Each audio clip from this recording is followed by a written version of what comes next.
Hello सोना बिटिया। हाँ मम्मी बोलो, कैसी हो आप? आपकी आवाज़ इतना धीरे धीरे क्यों आ रही है? आपकी तबीयत तो ठीक है ना? बेटा मेरी तबीयत बिल्कुल ठीक नहीं लग रही है। बार बार मुझे चक्कर आ रहे हैं, सर घूम रहा है पूरा, ऊपर से पता नहीं उल्टी दस्त भी हो रहे हैं, कमजोरी बहुत लग रही है बेटा। क्या मम्मी, आपकी इतनी ज़्यादा तबीयत खराब है? हुआ क्या है? आपने क्या खाना खाया था? अरे आपने मुझे पहले क्यों नहीं बताया? और आपने डॉक्टर को दिखाया कि नहीं? डॉक्टर ने क्या कहा? नहीं बेटा, डॉक्टर को तो नहीं दिखाया, बस घर में ही पड़ी रहती हूँ। इतनी हिम्मत ही नहीं होती है कि डॉक्टर के क्लिनिक तक चली जाऊँ अकेले। बेटा तू एक काम करेगी क्या? 2-4-10 दिन के लिए आ जा मेरे पास, तो मुझे ले चलना डॉक्टर के पास। जब मेरी तबीयत ठीक हो जाएगी तो फिर वापस चले जाना तू। अगर तेरे पास टाइम हो तो आ जाना बेटा। अच्छा ठीक है मम्मी, आप परेशान मत हो, ये आ जाए ऑफिस से, फिर मैं इनसे पूछ कर आ जाऊंगी आपके पास। तब तक आप कुछ उल्टा सीधा मत खाना। ठीक है बेटा, रखती हूँ मम्मी, लगता है वो आ गए। क्या हुआ सोना, तुम इतनी परेशान क्यों लग रही हो? कुछ हुआ है क्या? वो राकेश जी, आज ना मम्मी का फोन आया था मेरे पास। मम्मी की बहुत ज़्यादा तबीयत खराब है, वो बिल्कुल चल फिर नहीं पा रही हैं, उल्टी दस्त भी है उन्हें और चक्कर भी बार बार आ रहे हैं। तो मम्मी ने कहा है कि मैं कुछ दिन के लिए उनके पास चली जाऊं। तो मैं बस आपसे पूछना चाह रही थी कि मैं जा सकती हूँ क्या मम्मी के पास 2-4-10 दिन के लिए? सोना तुम कैसी बातें कर रही हो? तुम कहीं नहीं जा सकती हो। अरे तुम्हें तो कम से कम सोचना चाहिए इस घर के बारे में। अरे तुम्हारे बच्चे स्कूल जाते हैं, मैं ऑफिस जाता हूँ और मम्मी पापा भी हैं, उनकी सेवा कौन करेगा? तुम अगर चली जाओगी तो।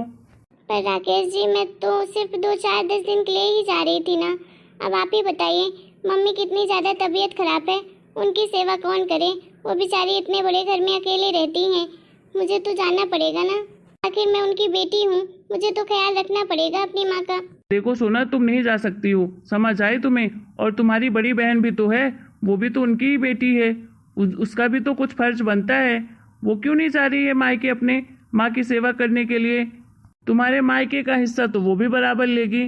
तुम ना अपनी माँ को बोल दो कि वो ना बड़ी बहन को तेरे फ़ोन लगा ले और उसे बुला ले अपने यहाँ, वो करेगी उनकी सेवा। हमारे पास टाइम नहीं है। पर राकेश जी, आपको तो पता है ना कि दीदी तो दिल्ली में रहती हैं, वो कैसे आ पाएंगी? उन्हें तो 2-4 दिन आने में जाने में ही टाइम लग जाता है, और उनके बच्चे भी स्कूल जाते हैं। हम तो पास में ही रहते हैं, 30-35 किलोमीटर तो मम्मी का घर है। आप मुझे ही क्यों नहीं भेज देते हैं? जैसे ही मम्मी की तबीयत ठीक होगी मैं वैसे ही आ जाऊंगी। मैंने तुमको साफ साफ मना कर दिया है, तुम इस घर से कहीं नहीं जाओगी, समझ आई तुम्हें? चाहे तुम्हारी माँ की कोई सेवा करे चाहे नहीं करे, तुम्हें नहीं जाना है। और तुम अपनी बहन को बोल दो, वो चली जाएगी। मैं और कुछ नहीं जानता। चलो तुम जल्दी से खाना लगाओ, मुझे बहुत तेज भूख लगी है। पर राकेश जी, मेरी बात तो सुनिए। मुझे कुछ नहीं सुनना है। क्या करूं मैं? कैसे जाऊं मैं अपने मायके? मम्मी कितनी ज्यादा तबीयत खराब है और उनकी सेवा करने वाला कोई भी नहीं है। मैं मम्मी से हमेशा कहती थी कि मम्मी मैं आपकी बेटी नहीं बेटा हूँ, हर एक बेटे का फर्ज निभाऊंगी, आपको कभी अकेला नहीं रहने दूंगी, आपके हमेशा दुख में साथ दूंगी, जब भी आपको हमारी ज़रूरत होगी तो हम दोनों बहन आपके पास खड़े होंगे। लेकिन हमें क्या पता था कि ऐसी नौबत हो जाएगी। क्या करूं आखिर मैं? सही कहते हैं लोग, शादी के बाद बेटी का कोई अस्तित्व नहीं होता है, उसे तो अपने ससुराल के हिसाब से ही चलना पड़ता है। अब मैं क्या करूं? एक बहू का फर्ज निभाऊं या एक बीवी का फर्ज निभाऊं या एक बेटी का फर्ज निभाऊं? कुछ समझ नहीं आ रहा। मैं सोनू दीदी से बात करती हूँ, देखती हूँ वो क्या कहती हैं, शायद वही चली जाए मम्मी के पास। आखिर मम्मी को अपनी बेटियों की कितनी ज़्यादा ज़रूरत है और हम दोनों नहीं हैं उनके पास। हेलो सोनू दीदी। हेलो सोना, कैसी है तू? अरे आज तूने 10 बजे रात फोन लगाया है, कोई काम है क्या? हाँ दीदी, कुछ ज़रूरी बात करनी थी इसलिए फ़ोन लगाया है। हाँ बोलना, क्या बात करनी है तुझे? और तू इतना लो साउंड क्यों कर रही है? कुछ हुआ है क्या? सोनू दीदी, आपकी मम्मी से बात हुई है क्या? नहीं सोना, मेरी बात तो नहीं हुई मम्मी से। 2-3 दिन से मैं फ़ोन भी लगा रही हूँ, वो मेरा कॉल ही रिसीव नहीं करती हैं, पता नहीं क्यों। परेशान हो रही थी मैं भी। मैंने सोचा था कि आज तुझे फ़ोन लगाकर पूछूंगी कि तूने बात की है मम्मी से कि नहीं। हाँ दीदी, मम्मी से बात हुई है मेरी। आज ही सुबह फ़ोन आया था मम्मी का, और मम्मी मुझे बोल रही थी कि उनकी बहुत ज़्यादा तबीयत खराब है और उनको उल्टी दस्त भी हो रहे हैं, बार बार चक्कर भी आ रहे हैं उन्हें। बोल रही थी बहुत कमज़ोरी लग रही है उन्हें, और मुझे तो अपने पास भी बुलाया है 2-4-10 दिन के लिए। मैं जाना भी चाहती थी, लेकिन दीदी मेरी बहुत बड़ी मजबूरी है। राजेश जी मुझे जाने ही नहीं दे रहे हैं।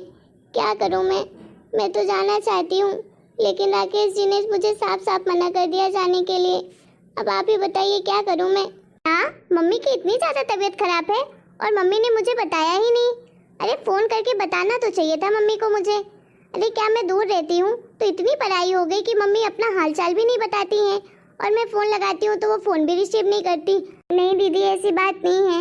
मम्मी ने सोचा होगा कि आप दूर रहते हो और आपको बताऊंगी कि तबीयत खराब है तो आप परेशान हो जाओगे, बस इसी वजह से नहीं बताया होगा मम्मी ने। दीदी मैं आपसे कहना चाह रही थी, अगर आपके पास 2-4-10 दिन के लिए भी टाइम हो तो आप क्या मम्मी के पास आ सकती हैं? मम्मी को देखभाल करने के लिए कोई भी नहीं है वहाँ, उन्हें हॉस्पिटल तक ले जाने के लिए कोई भी नहीं है। अगर आपके पास टाइम हो तो आ जाइए ना मम्मी के पास, ले जाइए मम्मी को डॉक्टर के पास, उन्हें एक बार अच्छे से इलाज करवा दीजिएगा, फिर बाद में भले आप चले जाना। मुझे मम्मी की बहुत ज़्यादा टेंशन हो रही है दीदी, पता नहीं किस हाल में होंगी, कोई भी नहीं होगा उनके आसपास।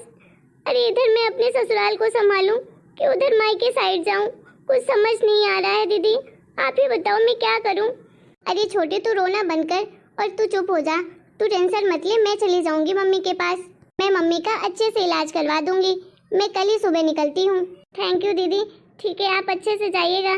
जीजू भी जाएंगे क्या साथ में? वो तो आपको मना तो नहीं करेंगे ना? मना तो वो वैसे नहीं करते हैं, फिर भी वो शाम को आएंगे ऑफिस से तो मैं उनसे बात कर लूँगी, अगर उनके पास टाइम होगा तो दोनों लोग साथ में चले जाएंगे।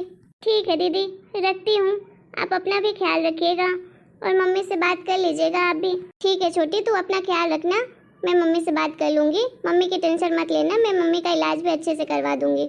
सही कहते हैं लोग कि एक बहन का दर्द तो एक बहन ही समझ सकती है और कोई भी नहीं।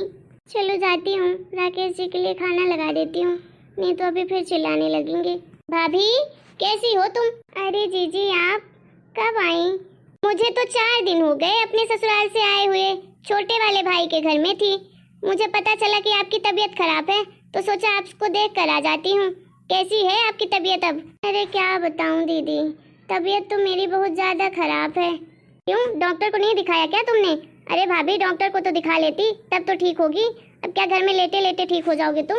अरे जीजी क्या बताऊँ, हालत ही नहीं है उठने की, बिल्कुल हाथ पैर कांपते रहते हैं, कमजोरी बहुत आ गई है, डॉक्टर के क्लिनिक तक जाने की तो हिम्मत ही नहीं है मेरे अंदर, क्या करूं? अरे तो अपनी लाडली बेटियों को नहीं बुलाया क्या? वो ले जाती आपको डॉक्टर के पास, आई नहीं क्या दोनों में से कोई भी?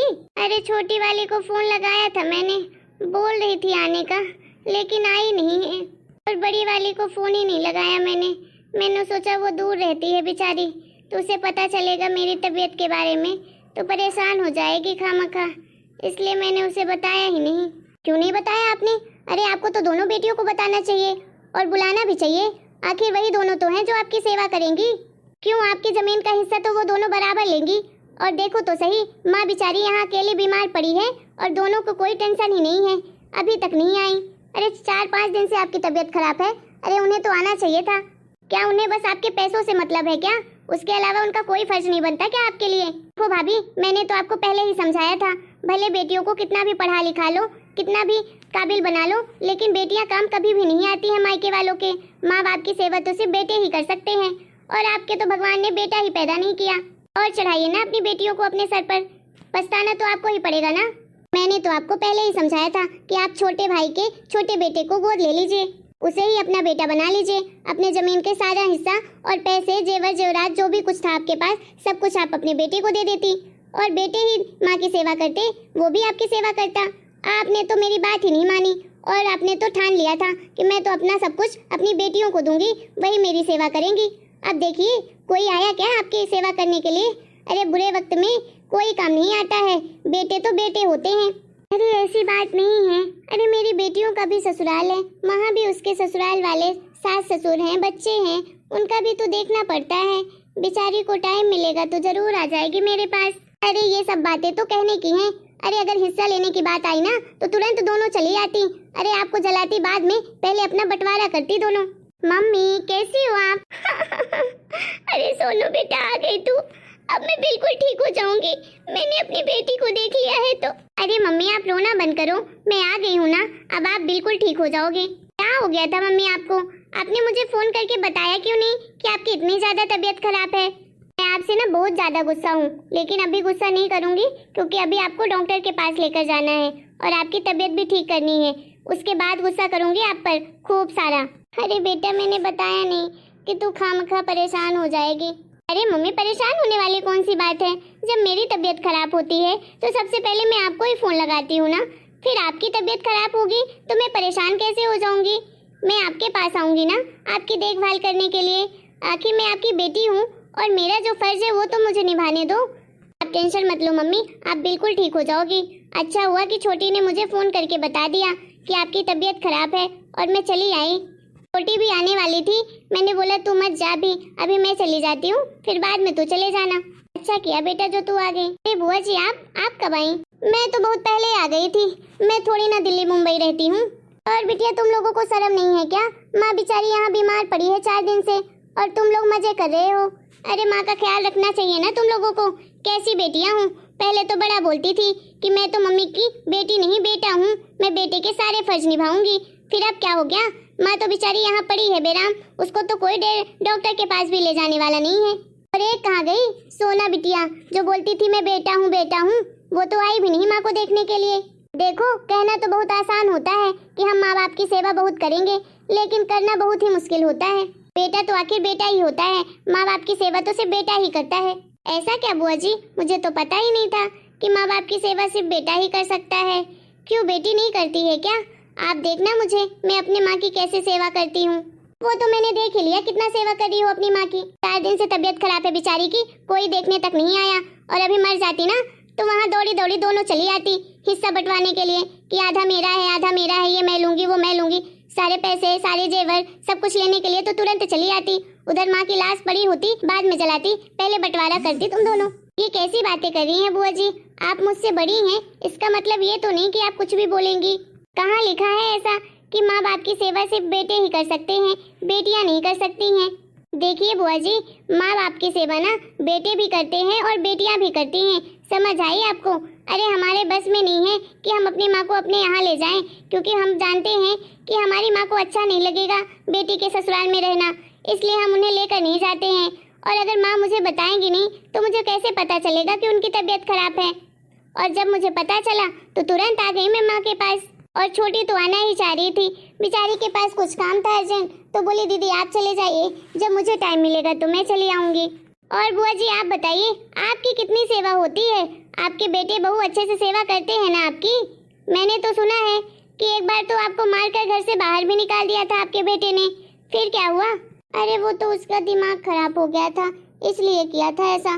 वैसे तो वो मेरी सेवा करता ही है, वैसे भी क्या ही बोल सकते हैं, वो मेरा बेटा है, कुछ भी कर सकता है, उसका हक बनता है।